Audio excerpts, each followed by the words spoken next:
শেষ মুহূর্তের ছোট্ট একটা কনভারসেশনের পোস্ট করেছেন। এটি দেখে কেমন বুক ছ্যাদ করে উঠল। বিপদের মুহূর্তে ছেলেটা তার প্রিয়জনকে টেক্সট দিল, বিস্তারিত বলার সুযোগই পায়নি সে। শুধুমাত্র লাইভ লোকেশন দেখে মেয়েটির মাথায় হয়তো এক রাজ্যের চিন্তা ঘুরপাক খাচ্ছিল। যাই হোক না কেন, গুণাক্ষরেও হয়তো ভাবেনি সেই ইনবক্সে নতুন করে আর কোনো রিপ্লাই আসবে না। শেষ কথোপকথনটুকু কেমন অব্যক্ত অসম্পূর্ণ রয়ে গেল। জীবন এতটাই অনিশ্চিত। ঠিক ওই মুহূর্তে হয়তো হাজারো মানুষ তার প্রিয়জনকে ট্যাক্স দিচ্ছে, কেউ রিপ্লাইয়ের আশা করছে, আর কেউ হয়তো ইচ্ছে করেই ইগনোর করছে। কেউই জানে না নতুন সকালে নতুন কোনো টেক্সট আর আসবে কিনা। এইসব বিচ্ছিন্ন কিছু ঘটনা প্রিয় মানুষটার প্রতি মায়া, আকর্ষণ কেমন যেন শতগুণ বাড়িয়ে দেয়। সারাক্ষণ জড়িয়ে আগলে রাখতে ইচ্ছে করে, হুট করে যেন না হারায়। রাত 11টায় অপারেশনে যাওয়ার আগে বোনের কাছে ক্ষমা চেয়ে নিয়েছিলেন তানজিম। সে বলেছিল বোনকে, আপু আমি একটা অপারেশনে যাচ্ছি, অনেক বড় একটা অপারেশন, অনেক অস্ত্রশস্ত্র নিয়ে যাচ্ছি। আপু আমার জন্য তোমরা দোয়া করিও, আপু আমাকে তোমরা মাফ করে দিও। কে জানতো এটাই তার বোনের সাথে তার শেষ কথা। বোনের হাতে সেমাই পিঠা খেতে চেয়েছিল সেনা কর্মকর্তা তানজিম। ডাকাত ধরতে শ্বাসরুদ্ধকর অভিযানে যাওয়ার আগে মায়ের কাছে দোয়াও চেয়েছিলেন তিনি। নিহত এই সেনা কর্মকর্তার মা বলেন, কিছুদিনের মধ্যে ছুটিতে বাড়ি ফিরবে বলে জানিয়েছিল তানজিম।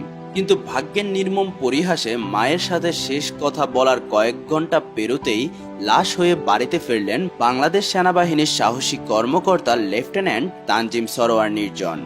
গত 23শে সেপ্টেম্বর দিবাগত রাতে কক্সবাজার চকরিয়া উপজেলার দুলাহাজারা ইউনিয়নের পূর্ব মাইজপাড়া এলাকায় ডাকাতের ছুরির আঘাতে প্রাণ হারান সেনা কর্মকর্তা।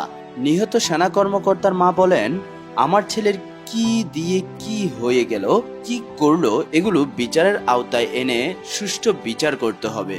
আমার সাথে আমার ছেলের 9টা বাজে কথা হয়েছিল।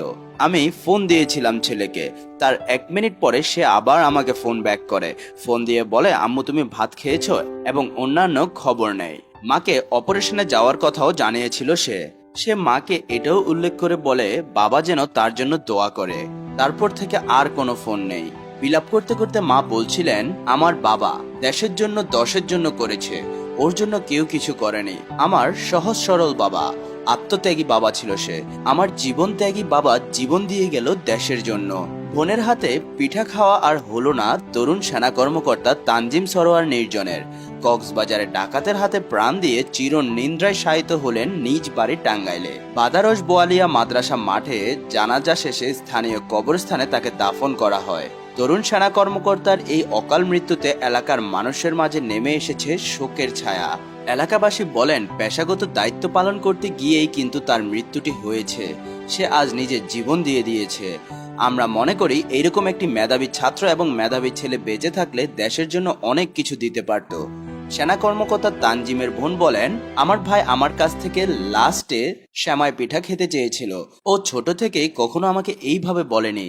আমি ভেবেছিলাম হয়তো ছোট মানুষ, তাই মুখরোচক খাবার পছন্দ করে। আমাকে 6টা বাজে মেসেজ করে বলে, আপু আমাকে সেমাই পিঠা খাওয়াবা? আমি বললাম, হ্যাঁ খাওয়াবো, কিন্তু কখন খাবে বা কিভাবে খাওয়াবো তোমাকে? সে বলে, আমি আসবো ইনশাল্লাহ, তখন খাওয়াইও। তার বোন বলেছিল, আচ্ছা ঠিক আছে, তুমি যখন আসবা আমি তোমার জন্য ইনশাল্লাহ পাঠিয়ে দিব। ঠিক এইভাবে মেসেঞ্জারে মেসেজে তার সাথে আমার কথা হয়েছিল। তারপর 9টা 30 বাজে আমাকে ফোন দিয়ে ও অপারেশনে যাবে এটি জানিয়েছে। নর্মালি ও যখন অপারেশনে যায় আমাদেরকে ফোন দেয়। আমার আম্মুকে, আমার আব্বুকে সে জানিয়ে যায়। আব্বু আম্মুর সাথে তো সব সময় কথা হয়, আবার আমি দূরে থাকি, আমাকে তাই আলাদা করেও ফোন দিত। ফোন দিয়ে ও সব সময় অপারেশনে যাওয়ার আগে বলতো, আপু আমি যাচ্ছি, আমার জন্য দোয়া করিও, আর আমাকে ফোন দিও না। কারণ নর্মালি অপারেশনে গেলে আমরা পরিবারের সদস্যরা, অর্থাৎ আমি, আম্মু, আমার আব্বু খুব টেনশন করি। আমরা বারবার মেসেঞ্জারে ও কতক্ষণ আগে অ্যাক্টিভ ছিল, কি টাইম আগে মেসেঞ্জারটা ইউজ করেছিল, আমরা এগুলো দেখার চেষ্টা করি। অপারেশন চলাকালীন সময় মাঝে মধ্যে আমরা ওকে ফোনও দিয়ে ফেলি। এই জন্য সে চায় আমাদেরকে একদম ভালোভাবে বলে যেতে, এবং আমরা যাতে ওকে ফোন করে ডিস্টার্ব না করি। সে বলে, আপু আমাকে ফোন দিও না, আমি সেফ জায়গায় গিয়ে তোমাকে আর আম্মুকে ফোন করে জানিয়ে দিব। এটা বলেই ফোনটা রেখে দিয়েছে সে। নিহত তানজিমের বাবা বলে, আমার ছেলেটা অনেক ভালো ছিল, এত কষ্ট করে মানুষ করেছি তাকে, সে আমার একমাত্র ছেলে। আল্লাহর কাছে চলে গিয়েছে, আল্লাহ এর বিচার করবে। আর দেশের সরকার আছে ওদের বিচারের আওতায় এনে সঠিক বিচার করার প্রত্যাশা রাখেন নিহত সেনা যুবকের বাবা। উল্লেখ্য, সেই সময় ঘটাইল এরিয়ার 19 পদাতিক ডিভিশনের জিওসি জেনারেল হোসেন মোহাম্মদ মশিউর রহমান বলেন, নিহত তানজিম সরোয়ার নির্জন খুবই সাহসী একজন সেনা কর্মকর্তা। এই ঘটনার সাথে জড়িত সকলকে সর্বোচ্চ শাস্তির আশ্বাস দেন এই সেনা কর্মকর্তা। ছেলের মৃত্যুতে বারবার জ্ঞান হারাচ্ছেন তানজিমের মা। তানজিমের পরিবারের একমাত্র ছেলে হারিয়ে দিশেহারা সবাই। মাত্র 23 বছর বয়সে দেশের জন্য নিজের জীবন দিয়ে দিলেন এই তরুণ সেনা কর্মকর্তা। দেশ ও দেশের মানুষের সুরক্ষার কথা চিন্তা করতে গিয়ে ঘাতকের হাতে প্রাণ হারায় লেফটেন্যান্ট তানজিম সরোয়ার নির্জন। স্বপ্ন পূরণ হলো দীর্ঘ প্রতীক্ষার পর।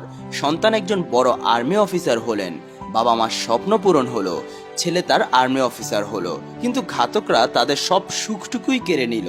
লেফটেন্যান্ট তানজিম সরোয়ার নির্জন 24শে সেপ্টেম্বর আনুমানিক রাত 2:30-এ কক্সবাজারের চকরিয়া উপজেলায় দুলহাজারা ইউনিয়ন এলাকায় যৌথ অভিযান পরিচালনা করার সময় সন্ত্রাসীদের ছুরিকাঘাতে শাহাদত বরণ করেন।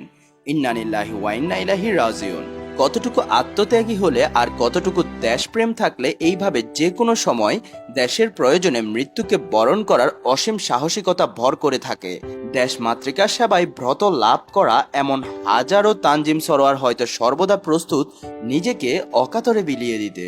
যারা স্বর্গগত তারা এখনো জানে স্বর্গের চেয়ে প্রিয় জন্মভূমি। 5 আগস্ট তানজিম সরোয়ার নিজের ফেসবুকে লিখেছিলেন, of the people, by the people and for the people. অথচ সেই পিপলই কেড়ে নিল তার জীবন। কক্সবাজারের চকরিয়ায় সন্ত্রাসীদের হাতে নিজের জীবন দিতে হলো সেনাবাহিনীর তরুণ অফিসার তানজিম সরোয়ারকে। লেফটেন্যান্ট তানজিম সরোয়ার নির্জন চলে গেল অজানা ভুবনের নির্জনতায়। কক্সবাজারের চকরিয়ায় রাত আনুমানিক 2:30টার দিকে একটি সোর্সের বরাত দিয়ে অস্ত্রসহ সন্ত্রাসীর খোঁজ পেয়ে আর্মির একটি টিম অভিযানে যায়। লেফটেন্যান্ট তানজিম সরোয়ার নেগোশিয়েট করতে এগিয়ে গেল। এক পর্যায়ে কথা কাটাকাটি সৃষ্টি হয় এবং তার গলায় 3বার ছুরিকাঘাত করা হয়। এরপর তার বাম চোখে আঘাত করে। ছুরিটি চোখের ভিতরে প্রবেশ করায় এবং গলায় আঘাতের কারণে তার প্রচুর রক্তক্ষরণ হয় এবং তাকে SMH-এ নেওয়ার আগেই তিনি মৃত্যুবরণ করেন। লেফটেন্যান্ট তানজিম সরোয়ার নির্জন ছিলেন পাবনা ক্যাডেট কলেজের 36তম ব্যাচের ক্যাডেট এবং কলেজ জীবনে তিনি সবসময় দায়িত্বশীল এবং অনুগত ছিলেন। তার কর্মক্ষেত্রের সাহসী নেতৃত্ব এর প্রমাণ রাখেন। দেশের প্রতি আন্তরিক ভালোবাসা ছিল তার। জনগণের প্রতি তার দায়বদ্ধতা সবসময় লক্ষ্য করা যেত। শহীদ তানজিমের এই আত্মত্যাগ জাতি চিরকাল মনে রাখবে। কক্সবাজারের থেকে জানাজা শেষ করে হেলিকপ্টারে করে টাঙ্গাইলে নেওয়া হলো তানজিম সরোয়ারকে। সেখানে পারিবারিক কবরস্থানে তাকে শায়িত করা হয়েছে। মা ও পরিবারের অন্যান্য সদস্য, স্বজন, বন্ধু, এলাকাবাসী কান্নায় ভেঙে পড়েছেন। পরিবারের সদস্যকে সান্ত্বনা দিতে বাড়িতে ছুটে এসেছেন বাংলাদেশের সেনাবাহিনীর ঊর্ধ্বতম কর্মকর্তারাও এবং আশেপাশের মানুষরা। নিহত সেনা কর্মকর্তার মা ও স্বজনরা জানান, পাবনা ক্যাডেট কলেজ থেকে উচ্চ মাধ্যমিক শেষ করে 82তম দীর্ঘমেয়াদী কোর্সের মাধ্যমে বাংলাদেশ মিলিটারি একাডেমি থেকে গত 2022 সালের 8 জুন আর্মি সার্ভিস করে অর্থাৎ ASC কমিশন লাভ করেন তানজিম সরোয়ার। দর্শক, তানজিম সরোয়ারের এই বীরের মতো দেশের জন্য প্রাণ দেওয়াটাকে সম্মান জানিয়ে আজকের মতো এইখানেই শেষ করছি। আরো